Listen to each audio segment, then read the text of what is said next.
ఓం నమో నారాయణాయ. మన తిరుమల వైభవం ఛానల్కు స్వాగతం. ఈరోజు మనం వినబోయేది విష్ణు పురాణం 9వ అధ్యాయం. ఇది మన భారతవర్షం యొక్క ప్రత్యేకతను, మన ధర్మ వ్యవస్థను మరియు జీవన 4 దశల ఆధ్యాత్మిక అర్థాన్ని అద్భుతంగా వివరించే భాగం. రిషభదేవుడు వైరాగ్య మార్గంలో ప్రవేశించిన తరువాత ఆయన కుమారుడు భారతుడు రాజ్యాన్ని స్వీకరించి ధర్మ పాలనతో ప్రజలను ఆనందపరిచాడు. భారతుని సంతానం ద్వారా అనేక రాజులు పుట్టి ఈ భూమిని సమృద్ధిగా తీర్చిదిద్దారు. వారి పాలనలో భారతవర్షం కేవలం రాజ్యం కాదు, అది ఒక ధర్మక్షేత్రం, ఒక జీవన పాఠశాల. భారతవర్షం ఇతర వర్షాల కంటే వేరుగా నిలిచింది. ఇక్కడే జీవుడు తన కర్మ ఫలాన్ని ప్రత్యక్షంగా అనుభవిస్తాడు. ఇక్కడ పాపం పుణ్యం రెండూ మన కర్మల ఆధారంగా మలచబడతాయి. ఈ భూమి మానవ జాతికి దేవుని దగ్గరికి చేరే మార్గం చూపుతుంది. కాబట్టి దీనిని కర్మభూమి అని పిలుస్తారు. ఈ అధ్యాయంలో మహర్షి పరాశరుడు ఇలా చెబుతాడు: భారతవర్షంలో నివసించేవారు ఆచరించవలసిన ధర్మాలు 4 ఆశ్రమ ధర్మాల రూపంలో ఉన్నాయి. అవి మన జీవితపు 4 దశలు: బ్రహ్మచర్యం, గృహస్థం, వానప్రస్థం, సన్యాసం. బ్రహ్మచర్యం ఇది మన జీవితపు ఆది దశ. ఈ దశలో విద్యార్థి గురుకులంలో గురువుని సేవ చేస్తాడు, విద్యను నేర్చుకుంటాడు, ఇంద్రియ నియమం, నియమనిష్టలు పాటిస్తూ మనసుని స్థిరపరుచుకుంటాడు. ఇది జీవితానికి పునాది. గృహస్థం వివాహం, కుటుంబం, దానం, సేవ ఇవన్నీ ఈ దశలో ప్రధానమైనవి. గృహస్థుడు సమాజానికి వెన్నెముక. అతడు సంపాదించి దానం చేస్తాడు, పుణ్యకార్యాలు చేస్తాడు, వేద విధులను నిలబెడతాడు. వానప్రస్థం క్రమంగా ప్రపంచ బంధాలను తగ్గించి అరణ్యంలో నివసిస్తూ జపం, తపస్సు, ధ్యానం చేస్తాడు. ఈ దశలో మనసు అంతర్ముఖమవుతుంది. సన్యాసం ఇది చివరి దశ. ఇక్కడ మనిషి నేను అనే భావాన్ని వదిలి అన్నీ విష్ణువే అనే స్థితికి చేరుకుంటాడు. ఇది మోక్షదశ. భారతవర్షంలో జీవితం కేవలం ఆశ్రమాలతో కాదు, వర్ణధర్మాలతో కూడిన సమతుల్య వ్యవస్థగా రూపొందించబడింది. బ్రాహ్మణులు జ్ఞానం, శాంతి, ఉపదేశం, క్షత్రియులు రక్షణ, ధర్మపాలన, వైశ్యులు వాణిజ్యం, వ్యవసాయం, గోసంరక్షణ, శూద్రులు సేవ, కళానైపుణ్యం. ఇవి వర్గాలుగా కాకుండా సమాజంలోని అవయవాలుగా ఉన్నాయని విష్ణుపురాణం బోధిస్తుంది. ప్రతి వర్ణం సమాజ చక్రంలో ఒక కీలక స్పోక్ లాంటిది. ఒకదానితో ఒకటి మిళితమై ధర్మరథాన్ని ముందుకు నడిపిస్తాయి. ఇక తీర్థయాత్రలు. ఇందులో ఈ అధ్యాయంలో అందంగా చెబుతుంది: గంగా, యమున, గోదావరి, నర్మదా, కృష్ణ, కావేరి. ఈ నదులు కేవలం నీటి ప్రవాహాలు కాదు, ఇవి పాప పంకజాలను కడిగే దైవ స్పర్శలు. తీర్థయాత్ర అంటే కాళ్లతో నడక కాదు, మనసుతో వినయం. పుణ్యక్షేత్ర దర్శనంతో పాటు భగవన్నామ స్మరణ, అన్నదానం, సేవ చేయడం, ఇదే నిజమైన యాత్ర. ఈ అధ్యాయంలో రాజధర్మాన్ని చక్కగా వివరించారు. రాజు అనగా శక్తిమంతుడు కాదు, ధర్మ సంరక్షకుడు. రాజధర్మమంటే ప్రజలకు భయం లేకుండా జీవించగలిగిన వాతావరణం కల్పించడం. పన్నులు న్యాయంగా, కఠినత దయతో మిళితంగా వసూలు చెయ్యాలి. రాజు సత్యవాది కావాలి, సత్సంగం చెయ్యాలి, దానం ద్వారా సమాజానికి తిరిగి ఇవ్వాలి. ఇవే రాజనీతిలోని 4 స్తంభాలు. భారతవర్ష ధర్మసారం. భారత భూమి మనకు ఒక సత్యాన్ని గుర్తుచేస్తుంది: జీవుడు గుణాల వశం, ప్రకృతి క్షేత్రం, విష్ణువు క్షేత్రజ్ఞుడు. మన కర్మలు, మన ఆలోచనలు, మన సేవలు ఇవన్నీ కలిపి మన గమ్యం నిర్ణయిస్తాయి. భక్తి, జ్ఞానం, వైరాగ్యం ఈ 3 ఉన్న చోటే మోక్షముంటుంది. ప్రతిరోజు నామస్మరణ, స్వాధ్యాయం, సేవ ఇవి మన దినచర్యలో ఉంటే మన జీవితమే యజ్ఞమవుతుంది. దీనినే విష్ణుపురాణం భారతవర్ష ధర్మమని పిలుస్తుంది. ఇది విష్ణుపురాణం 9వ అధ్యాయం, భారతవర్ష ధర్మ వ్యవస్థ. తరువాతి భాగంలో మనం భారత వంశావళి విస్తరణ మరియు ధర్మచక్ర పరివర్తన గురించి వినబోతున్నాం. విష్ణుపురాణం 10వ అధ్యాయం. ఇది మహత్తరమైన అధ్యాయం.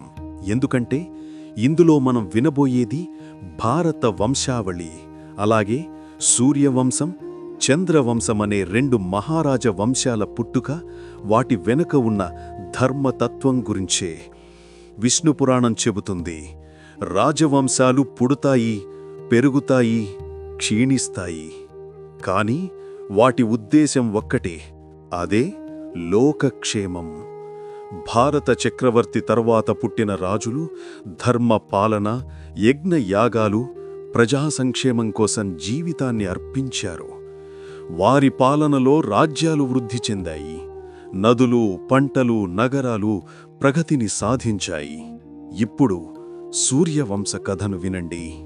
సూర్యవంశం ఆది మనిషిగా ఇక్ష్వాకుడితో ప్రారంభమయ్యింది. అతను సూర్యుని పుత్రుడు.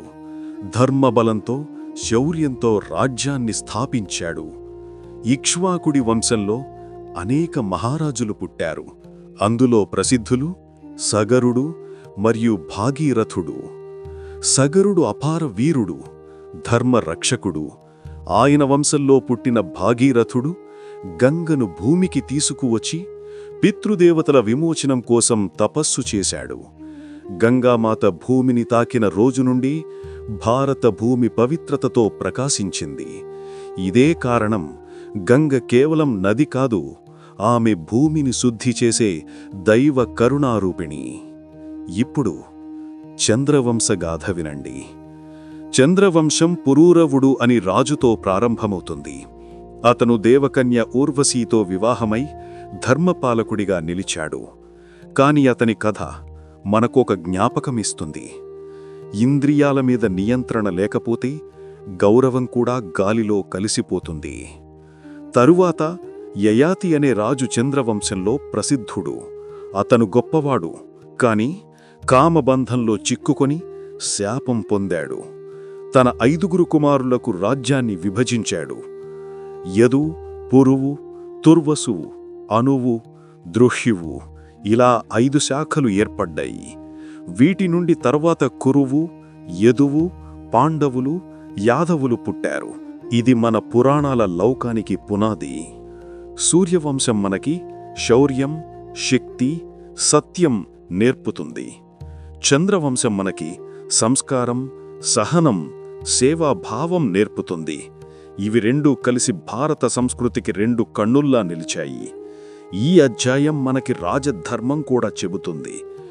రాజు అనగా ప్రజలను పాలించేవాడు కాదు, ప్రజలను రక్షించేవాడు. రాజు యొక్క ప్రధాన కర్తవ్యం ప్రజలు భయం లేకుండా జీవించగల వాతావరణం కల్పించడం, ధర్మాన్ని కాపాడడం, దానాన్ని ప్రోత్సహించడం, అహింసను స్థాపించడం. రాజు పన్ను వసూలు చేస్తే అది శిక్ష కాదు, ప్రజాహితం కోసం చెయ్యవలసిన విధి. రాజధర్మంలో శిక్షతో పాటు దయ ఉండాలి, న్యాయంతో పాటు ప్రాయశ్చిత్తం కూడా ఇవ్వాలి. సమాజం నడవాలంటే 4 స్తంభాలుండాలి: సత్యం, సమన్యాయం, సేవ, సాహసం. వీటిని నిలబెట్టేవాడే నిజమైన నాయకుడు. రాజవంశాలు కేవలం రక్తబంధం కాదు, ధర్మబంధం. వంశగాథలు చరిత్ర కాదు, అవి మనకి నీతి పాఠాలు. ఈ అధ్యాయంలో ఒక అద్భుతమైన బోధనుంది. కాలం మారుతుంది, వంశాలు మారుతాయి, కాని ధర్మం స్థిరంగా ఉంటుంది. విష్ణువు తన మాయ ద్వారా ప్రపంచాన్ని క్రమబద్ధంగా నడిపిస్తాడు. ప్రతి వంశంలో పుట్టే రాజులు ఆయన కర్మలో భాగమే. కాబట్టి ప్రతి నాయకుడు, ప్రతి మనిషి తన కర్తవ్యాన్ని సత్యంతో చేస్తే అదే భగవద్భక్తి. సారం ఏమిటంటే, సూర్యవంశం మనకి ధైర్యం నేర్పుతుంది, చంద్రవంశం మనకి దయ నేర్పుతుంది. రెండింటినీ కలిపి నడిపేది విష్ణు ధర్మం. మన జీవితంలో కూడా ఇవే కావాలి: శక్తి, శాంతి, సత్యం, సేవ. ఇవే జీవన యజ్ఞానికి 4 అగ్రహోమాలు. ఇది విష్ణుపురాణం 10వ భారత వంశావళి, సూర్యచంద్రవంశ గాథ. తరువాతి భాగంలో మనం సగర భాగీరథుల గాథ మరియు గంగామాత అవతరణ రహస్యం గురించి వినబోతున్నాం. విష్ణుపురాణం 11వ అధ్యాయం. ఇది అత్యంత పావనమైన అధ్యాయం, ఎందుకంటే ఇందులో ఉన్నది సగర మహారాజు, ఆయన మనవడు భాగీరథుడు మరియు ప్రపంచానికి పవిత్రతను ఇచ్చిన గంగామాత అవతరణ గాథ. సూర్యవంశంలో ఒక ధర్మపరుడు, తపోనిరతుడు అయిన రాజు పుట్టాడు. ఆయనే సగర మహారాజు. ఆయన గురువు ఔర్వ మహర్షి ఆశీర్వాదంతో రాజ్యాన్ని బలంగా, ధర్మబద్ధంగా నడిపించాడు. ఆయనకు 2 భార్యలు, కేసిని మరియు సుమతి. కేసినికి ఒక పుత్రుడు అసమంజసుడు. సుమతికి 60,000 మంది పుత్రులు జన్మించారు. వీరి జననం దేవతాశాపం వలన జరిగిన అద్భుతగాథ. అసమంజసుడు మొదట ప్రజలకు ప్రియమైనవాడు, కాని కాలక్రమంలో అతడు వికృత చరిత్రను చూపించి పిల్లలను వేధించసాగాడు. ప్రజల మేలు కోసం సగరుడు దురదృష్టంగా తన స్వంత కుమారుణ్ణి రాజ్యం నుండి పంపించాల్సి వచ్చింది. ఇదే విష్ణు పురాణం చెప్పే రాజధర్మసూత్రం. ప్రజల కోసం స్వంత మనస్సుని త్యజించగలగడం. తరువాత సగరుడు ఒక మహత్తర యజ్ఞం ప్రారంభించాడు, అశ్వమేధ యజ్ఞం. రాజ్యం పావనంగా ఉండేందుకు, లోకం శ్రేయస్సు పొందేందుకు అతడు యజ్ఞాశ్వాన్ని ప్రపంచం చుట్టూ పంపించాడు. కాని ఆ యజ్ఞాశ్వం అకస్మాత్తుగా అదృశ్యమైపోయింది. సగరుడు కంగారు పడిపోయాడు. దీనికి కారణం ఎవరు అని ఆలోచించి తన 60,000 మంది పుత్రులను అశ్వం కోసం భూమిలో వెతకమని ఆదేశించాడు. ఆ పుత్రులు అద్భుతమైన శక్తితో భూమిని తవ్వడం ప్రారంభించారు. తవ్వుతూ తవ్వుతూ పాతాళానికి చేరుకున్నారు. వారు తవ్విన గుంటలు విస్తారమైన సముద్రాలుగా మారాయి. అందుకే ఆ జలాలు సాగరాలు అని పిలువబడ్డాయి. తమ తండ్రి సగర మహారాజు స్మరణార్థంగా తవ్వుతూ చివరికి వారు ఒక మహర్షిని చూశారు. ఆయన ముందే అశ్వం బంధించబడి ఉంది. ఆ మహర్షి ఎవరో కాదు, భగవంతుని అవతారమైన కపిలముని. కాని సగరపుత్రులు అహంకారంతో, అవివేకంతో కపిలుణ్ణి దూషించి దాడి చేయడానికి ప్రయత్నించారు. అప్పుడు ముని తేజోమయుడై తన దివ్య దృష్టితో వారిని భస్మం చేసేశాడు. 60,000 మంది ఒక్క క్షణంలో భస్మమైపోయారు. సగరుడు ఈ వార్త విని విచారంతో కూలిపోయాడు. తన మనవడు అంశుమాన్ను పంపాడు. అంశుమాన్ వినయంతో కపిలుని సమీపించి నమస్కరించాడు. ముని ప్రసన్నవై అన్నాడు, నీ పితృపురుషులు భస్మమైపోయారు. వారి మోక్షానికి ఒకే మార్గం ఉంది. గంగాదేవి భూమిపై అవతరించి ఆ భస్మాన్ని తాకాలి. ఆ జలంతో స్నానం జరిగినప్పుడు వారందరూ విముక్తి పొందుతారు. అంశుమాన్ యజ్ఞాశ్వాన్ని తీసుకువచ్చి యజ్ఞాన్ని పూర్తి చేశాడు. కాని గంగావతరణ సంకల్పాన్ని తానే సాధించలేకపోయాడు.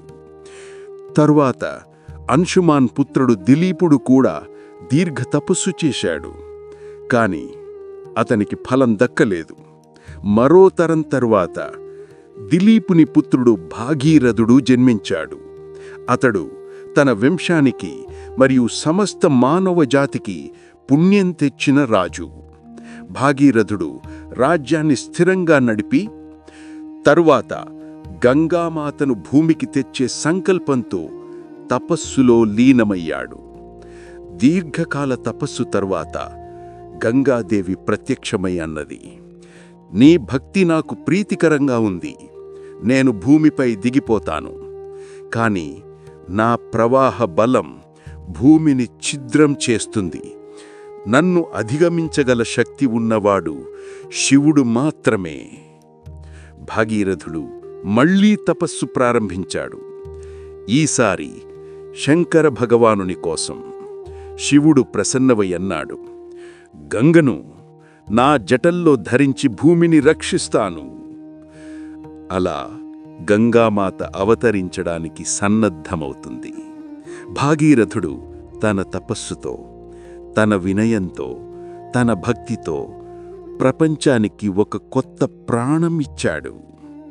సారం ఏమిటంటే, కపిలుని తేజం మనకు జ్ఞానం గుర్తు చేస్తుంది, సగరుని ధర్మం మనకు కర్తవ్యం గుర్తు చేస్తుంది, భాగీరథుని తపస్సు మనకు భక్తిని గుర్తు చేస్తుంది. జీవితం లోకంలో కూడా ఇలాగే. అహంకారంతో మనం పడిపోతాము, వినయంతో లేచిపోతాము, భక్తితో మోక్షాన్ని చేరుకుంటాము. భాగీరథుని కథ మనకు చెబుతోంది, దైవం మనకు దగ్గరగా వస్తుంది మనం హృదయంతో పిలిస్తేనే. ఇది విష్ణు పురాణం 11వ అధ్యాయం, సగర మహారాజు మరియు గంగామాత అవతరణ పూర్వగాథ. తరువాతి భాగంలో మనం శివుడి జటల్లో గంగాధరణం, జహ్నూ మహర్షి ఘట్టం, గంగామాత పావిత్ర్యం స్థాపన గురించి వినబోతున్నాం. విష్ణు పురాణం 12వ అధ్యాయం. ఇది అత్యంత పవిత్రమైన అధ్యాయం. ఎందుకంటే ఇందులో మనం వినబోయేది గంగామాత అవతరణం, శివుడి జటల్లో గంగాధరణం, జాహ్నవీ గాథ మరియు సగరపుత్రుల విముక్తి మహోత్సవం. మునుపటి అధ్యాయంలో మనం చూశాం సగర మహారాజు చేసిన అశ్వమేధ యజ్ఞం, కపిలముని తేజస్సుతో సగరుని 60,000 మంది పుత్రుల భస్మీభావనం మరియు భాగీరథుడు చేసిన గంగావతరణ తపస్సు. ఇప్పుడు ఆ తపస్సు ఫలించి సమయం వచ్చింది. భాగీరథుడు తన కర్మలో, తన భక్తిలో స్థిరంగా ఉన్నాడు. తన దృఢ నిశ్చయంతో గంగామాతను భూమికి తీసుకురావడమే తన జీవిత లక్ష్యమని నిర్ణయించుకున్నాడు. గంగాదేవి అతని భక్తి చూసి ప్రత్యక్షమై అన్నది, నీ తపస్సు నాకు ప్రీతికరంగా ఉంది, కాని నా ప్రవాహం భూమిని ఛిద్రం చేస్తుంది. నన్ను భూమిపై స్థిరంగా ఉంచగలిగేది కేవలం శివుడు మాత్రమే. అప్పుడు భాగీరథుడు మరల తపస్సు ప్రారంభించాడు. ఈసారి లక్ష్యం శంకర భగవానుని అనుగ్రహం పొందడం. అతడు కఠిన తపస్సు చేశాడు. ఆహార నిరాహారంగా భగవంతుణ్ణి స్తుతిస్తూ ఉన్నాడు. అతని ఆత్మ నిబద్ధతను చూసి మహాదేవుడు ప్రసన్నమయ్యాడు. శివుడు మమకారరహితంగా చిరునవ్వు చిందించి అన్నాడు, గంగాదేవిని నా జటల్లోకి ఆహ్వానిస్తాను. నా జటల్లో ఆమె ప్రవాహాన్ని నియంత్రించి ఆ తర్వాత సున్నితంగా భూమిపై విడుదల చేస్తాను. ఇలా శివుడు గంగాధరుడయ్యాడు. ఆ రోజు బ్రహ్మలోకమంతా గంగామాత అవతరణం కోసం సిద్ధమైంది. గంగాదేవి అద్భుతమైన ప్రకాశంతో ఆకాశమార్గంలో భూమిని తాకడానికి సిద్ధమైంది. ఆమె ప్రవాహం అగ్నిజ్వాలలా కిందికి వడివడిగా దూసుకుపోయింది. కాని శివుడు తన జటాజూటంలో ఆమె ప్రవాహాన్ని చుట్టి ఒక్క బుట్టు నీరు కూడా బయటకు రానివ్వలేదు. గంగాదేవి తన గర్వం గ్రహించింది, శివుని శక్తి ముందు నేనొక ప్రవాహం మాత్రమేనని. తన వినయంతో ప్రార్థించి శివుని కృపను కోరింది. శివుడు సంతోషించి తన జటల్లోని నీటిని ధారలుగా విడదీశాడు. ఆ ధారలే సప్త స్రోతస్సులు, 7 పవిత్ర నదీ ప్రవాహాలుగా గంగామాత భూమిని ఆశీర్వదించింది. ఇందులో ఒక ప్రవాహం భాగీరథుడు వెంబడి వెళ్ళింది. ఆ ప్రవాహం పర్వతాలను దాటింది, అరణ్యాలను తడిపింది, పంటలను పచ్చగా చేసింది. భూమి అంతా సంతోషభరితంగా మారింది. కాని ఆ ప్రవాహం దారిలో జహ్ను మహర్షి యజ్ఞవాటికను ముంచేసింది. జహ్ను మహర్షి కోపంతో ఆ ప్రవాహాన్ని ఆపేశాడు. తన తేజస్సుతో గంగను పానం చేసి తన లోపల దాచుకున్నాడు. దేవతలు, ఋషులు భయపడి మునిని ప్రార్థించారు, ఓ మహర్షి, గంగామాత మళ్లీ ప్రవహించనివ్వు, ఆమె భూమికి ప్రాణం. అతడు కరుణతో, వినయంతో గంగను తన చెవుల ద్వారా విడుదల చేశాడు. ఆ దివ్యఘట్టం వల్ల గంగామాతకు కొత్త పేరు వచ్చింది, జాహ్నవి. భాగీరథుడు గంగామాత ప్రవాహాన్ని వెంబడిస్తూ భూమి చివరిదాకా పాతాళంలోకి తీసుకెళ్లాడు. గంగామాత కపిలాశ్రమానికి చేరి సగరుని భస్మాన్ని తాకిన వెంటనే ఆ భస్మం వెలుగుతూ నిండిపోయింది. 60,000 పుత్రుల ఆత్మలు విముక్తి పొందాయి. భాగీరథుడు పితృరుణం తీర్చుకున్నాడు. భూమి, పాతాళం, స్వర్గం, ఈ 3 లోకాలు గంగామాత ప్రవాహంతో పావనమయ్యాయి. ఆ రోజు నుండి గంగామాతకు 3 పేర్లు ప్రసిద్ధి అయ్యాయి. గంగా ఎందుకంటే ఆమె బ్రహ్మలోకం నుండి దిగింది, జాహ్నవి ఎందుకంటే ఆమె ఋషి చెవుల ద్వారా వెలువడింది, భాగీరథి ఎందుకంటే ఆమెను భూమికి తీసుకువచ్చింది భాగీరథుడు. తాంపుల్ ధామిక్కి సింతల్పున్. మనం విన్నాం, శివుడు మనలోని నియంత్రణ, గంగామాత మనలోని కరుణ, భాగీరథుడు మనలోని ధైర్యం. మన జీవితంలో ఈ మూడింటి సమతుల్యముండాలి. అప్పుడు మన కష్టాలు గంగలో కడిగిపోతాయి. గంగ స్నానం కేవలం నీటిలో స్నానం కాదు, అది మన హృదయం పవిత్రం చేసుకోవడం. వినయం, భక్తి, సేవ ఇవే గంగామాత బోధించిన సత్యాలు. ఇది విష్ణుపురాణం 12వ అధ్యాయం, గంగాధరణం, జాహ్నవీ అవతారం మరియు సగరపుత్రుల విముక్తి మహోత్సవం. తర్వాతి భాగంలో మనం గంగామహిమ ఫలశ్రుతులు, భాగీరథ వంశ ప్రతిష్ఠ మరియు రాజధర్మసారం గురించి వినబోతున్నాం. ఇలాంటి మరిన్ని ఆధ్యాత్మిక కథల కోసం మన తిరుమల వైభవం ఛానల్ తప్పక సబ్స్క్రైబ్ చేయండి మరియు ఈ వీడియోను లైక్ చేసి షేర్ చేయండి. క్రింది డిస్క్రిప్షన్లో ఉన్న మన తిరుమల వైభవం వాట్సాప్ ఛానల్ లింక్ ద్వారా తప్పక మన వాట్సాప్ ఛానల్లో చేరండి. ఓం నమో నారాయణాయ.